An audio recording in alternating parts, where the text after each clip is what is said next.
Quando a gente pensa em Tennessee Williams, não dá para pensar só em peças de teatro. O que ele fazia era criar universos inteiros no palco.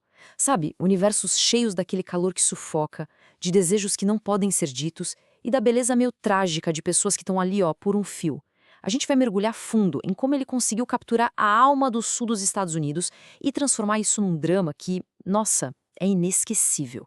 E no centro de tudo que ele escreveu, tem essa pergunta martelando. O que acontece quando os sonhos apodrecem? É essa questão que pulsa por baixo de cada cena, de cada diálogo, de cada personagem que ele criou. Ok, vamos lá.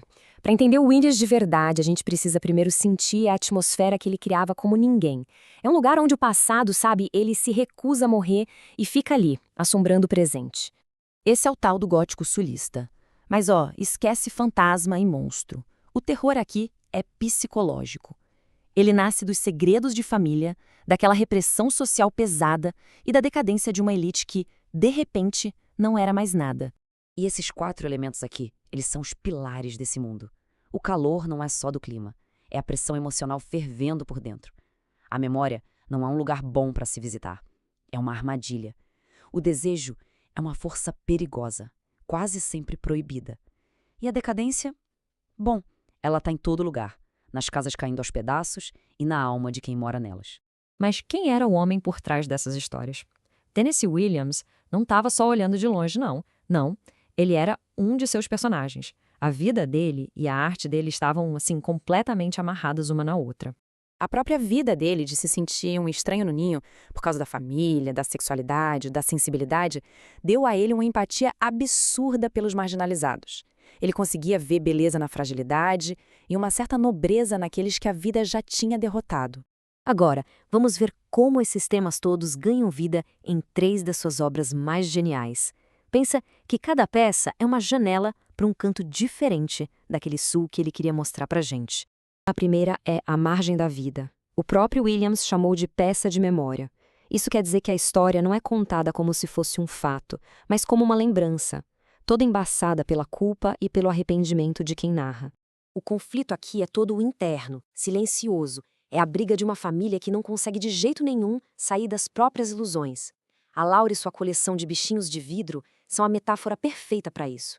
Uma coisa linda, delicada, mas que não aguenta o toque do mundo real. E olha que genial essa frase que o próprio autor joga na introdução da peça. Ele já está avisando desde o começo: não esperem a realidade nua e crua. A verdade que importa aqui é a do sentimento, e muitas vezes é a ilusão que ajuda a gente a enxergá-la. Agora a gente vai para a próxima peça e a tensão, nossa, aumenta muito. Se a margem da vida é um sussurro, um elétrico chamado desejo é um grito. É um confronto brutal entre 2 Américas, 2 mundos. De um lado, a Blanche, que é a poesia, a fantasia, a delicadeza decadente do Velho Sul. Do outro, o Stanley, que é a energia bruta, a realidade sem filtro, o novo mundo industrial. O choque entre eles não é só pessoal, gente, é cultural, é histórico. E essa frase final, ela é de cortar o coração, é uma das mais devastadoras do teatro. Resume a tragédia inteira da Blanche. Depois que todas as suas ilusões são estilhaçadas, a única saída para ela é se agarrar a uma fantasia final, esperando uma bondade que o mundo do Stanley jamais ofereceu.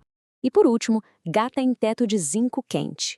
Aqui o drama vai para o coração de uma família podre de rica, lá no Mississippi, que está literalmente se afogando numa rede de mentiras, ganância e segredos. A palavra-chave aqui é mendacidade.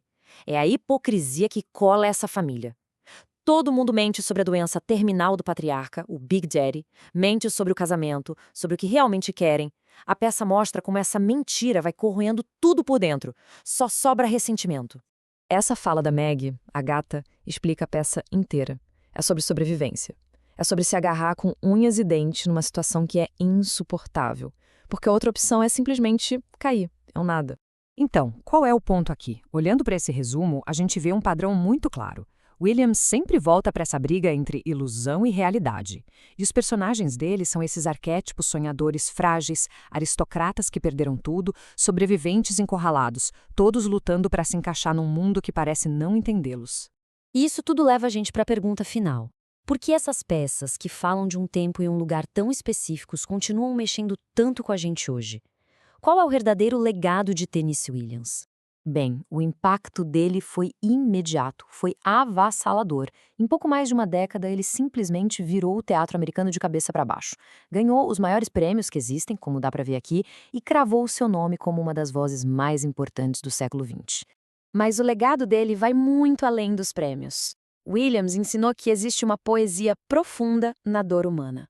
Ele deu voz para aquelas pessoas que a sociedade geralmente prefere ignorar e fez isso com uma compaixão e uma beleza nas palavras que, olha, é coisa de outro mundo.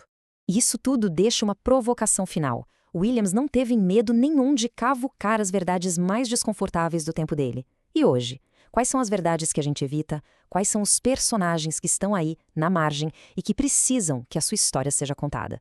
A obra dele é um desafio para a gente olhar para as nossas próprias mendacidades.